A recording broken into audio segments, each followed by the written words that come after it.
इस घटना को अभी 2 दिन भी पूरे नहीं हुए थे कि बांग्लादेश में खुद को सबसे बड़ा नेता मानने वाले यूनुस को आखिरकार भारत के सामने झुकना ही पड़ा। और यह वही बात है जिसकी उम्मीद पहले से ही की जा रही थी, क्योंकि पड़ोसी देश कितना भी शोर मचा लें, लेकिन आखिर में सहारा भारत से ही मिलता है। और अब फिर वही स्थिति बन चुकी है। देखिए, अभी कुछ समय पहले यूनुस सरकार ने एकदम सख्त लहजे में कहा था कि बांग्लादेश अब भारत से प्याज नहीं खरीदेगा, और उन्होंने अपने लोगों को यह समझाने की कोशिश की थी कि लोकल प्रोडक्ट को बढ़ावा देना बेहद जरूरी है, ताकि भविष्य में अगर भारत सप्लाई बंद कर दे तो हालात न बिगड़े। और इस बयान के पीछे यूनुस का असली मकसद यह था कि चीन से आने वाले प्याज के लिए रास्ता साफ किया जाए, ताकि उन्हें मोटा मुनाफा हासिल हो सके। इसी उद्देश्य से बांग्लादेश के कृषि मंत्रालय ने अपने विभाग को आदेश जारी कर दिया और भारतीय प्याज के इंपोर्ट को तुरंत रोक दिया गया। और जब यह सूचना भारत तक पहुंची तो भारत ने भी अपना लगभग 300 मीट्रिक टन प्याज मालदा की सीमा पर रोक दिया। और इसी एक कदम से बांग्लादेश के बाजार में हलचल मच गई, क्योंकि जहां कल तक प्याज 50 से 60 टका किलो में मिल रहा था, वहीं रातों रात इसकी कीमतें अचानक ऊपर चढ़ने लगीं, जिससे आम लोग सबसे ज्यादा परेशान हो गए।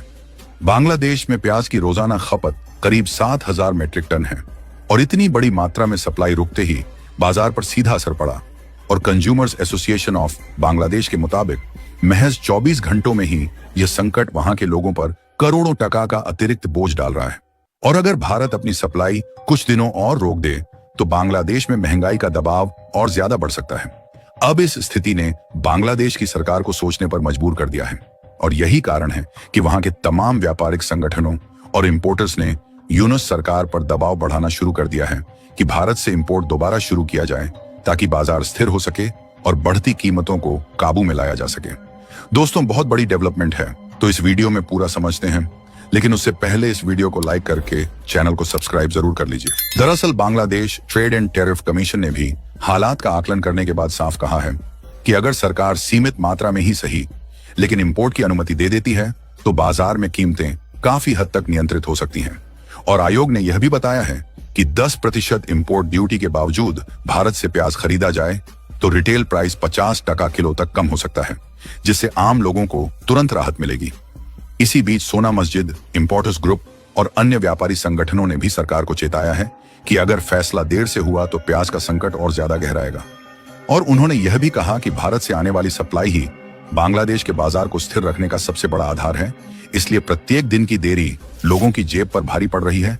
और यह स्थिति लंबे समय तक बनी रही तो रोजमर्रा की जरूरतें पूरी करना मुश्किल हो जाएगा।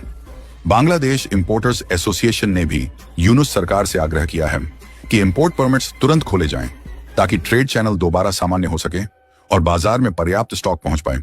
और इसी दबाव को देखते हुए वहां के कॉमर्स और एग्रीकल्चर मंत्रालय अब भारत से दोबारा संपर्क कर रहे हैं और अनुरोध कर रहे हैं कि प्याज की सप्लाई पहले की तरह बहाल कर दी जाए, जिससे संकट को बढ़ने से रोका जा सके। अब जब पानी सिर से ऊपर चला गया है तो यूनुस सरकार को भारत की अहमियत एक बार फिर याद आ गई है। और वही यूनुस जिन्होंने 2 दिन पहले बड़े गर्व से कहा था कि उन्हें भारतीय प्याज की जरूरत नहीं है, वे अब उसी प्याज के लिए भारत से सहायता मांग रहे हैं। और यह बदलाव बताता है कि बांग्लादेश की अर्थव्यवस्था और उसकी जरूरतें भारत पर कितनी हद तक निर्भर हैं। स्थिति यह है कि अगर भारत सप्लाई बहाल करता है तो बांग्लादेश में कीमतों को तुरंत काबू में लाया जा सकता है, लेकिन अगर फैसला टलता है तो वहां की रसोई से लेकर बाजार तक हर जगह भारी उथल पुथल देखने को मिल सकती है। और इसी वजह से अब सभी की नजर भारत के अगले कदम पर टिकी हुई है। अब बांग्लादेश की यही मजबूरी साफ दिखाती है कि किसी भी देश की अर्थव्यवस्था में पड़ोसी सहयोग कितना जरूरी होता है, और खासकर तब जब रोजमर्रा की जरूरतों का बड़ा हिस्सा बाहरी सप्लाई पर टिका हो। और यूनुस सरकार ने जिस तरह जल्दबाजी में फैसला लिया, उसने यह साबित कर दिया कि राजनीतिक दिखावा और जमीनी हकीकत दोनों कभी एक जैसे नहीं होते। और जब जनता पर असर पड़ता है तो सरकारों को भी अपने फैसले बदलने पड़ते हैं। यूनुस सरकार की सबसे बड़ी चुनौती अब यह है कि वे अपनी ही बातों से पलटने के बाद जनता को क्या जवाब देंगे, क्योंकि कल तक वे यही कह रहे थे कि भारत पर निर्भरता कम करनी है, और अब वही सरकार भारत से सप्लाई की भीख मांग रही है।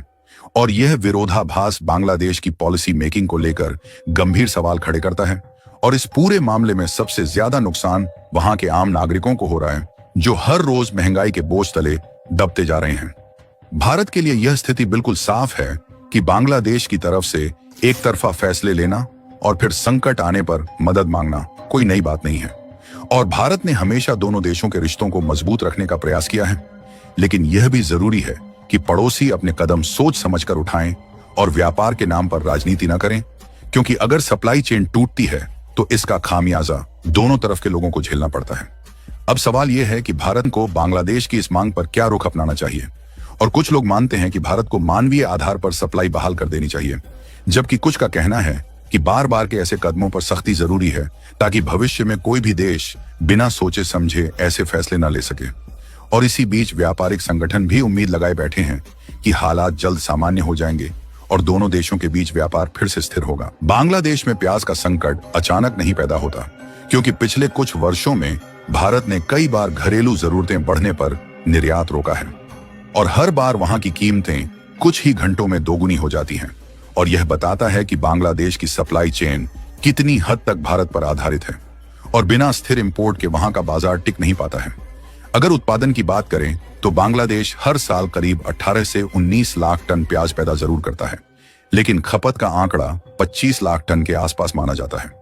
और यही वजह है कि 7 से 8 लाख टन प्याज उन्हें बाहर से खरीदना ही पड़ता है और इस कमी को सबसे ज्यादा भारत पूरा करता है। इसीलिए इंपोर्ट रोकते ही वहां की अर्थव्यवस्था डगमगा जाती है।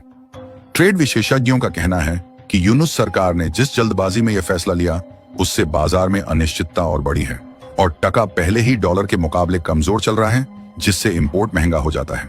और अगर प्याज जैसे रोजमर्रा की जरूरत वाले उत्पाद की कीमतें बढ़ी तो वहां की 9% से ऊपर चल रही महंगाई दर और तेजी से ऊपर जा सकती है, जिससे जनता का गुस्सा और भड़क सकता है। इसके अलावा बांग्लादेश के लोकल किसानों पर भी इसका उल्टा असर पड़ा है, क्योंकि यहां अचानक मांग बढ़ने से उन्हें सप्लाई मैनेज करने में दिक्कत आती है। और जब भारत से प्याज रुक जाता है तो स्थानीय स्टॉक पर दबाव बढ़ता है और यही वजह है कि यूनुस सरकार को अब अपने ही फैसले पर पीछे हटना पड़ रहा है और भारत से सप्लाई बहाल करने की मांग करनी पड़ रही है। अंत में यही कहा जा सकता है कि यूनुस का यह यू टर्न बांग्लादेश की आंतरिक कमजोरियों को स्पष्ट रूप से उजागर करता है और इस घटना ने यह भी दिखा दिया है कि भारत की सप्लाई रुकते ही बांग्लादेश का बाजार कैसे हिल जाता है। और आने वाले दिनों में भारत क्या फैसला लेता है, यह देखना बेहद दिलचस्प होगा। बाकी आप लोग की क्या राय है, बांग्लादेश के लिए भारत को सप्लाई चालू करना चाहिए या नहीं? अपनी राय कमेंट में जरूर बताएं। अगर वीडियो पसंद आए तो लाइक और शेयर करना बिल्कुल मत भूलना और ऐसे ही खबरों से अपडेटेड रहने के लिए चैनल को सब्सक्राइब करके बेल आइकन को ऑल पर जरूर सेलेक्ट करें। जय श्री राम।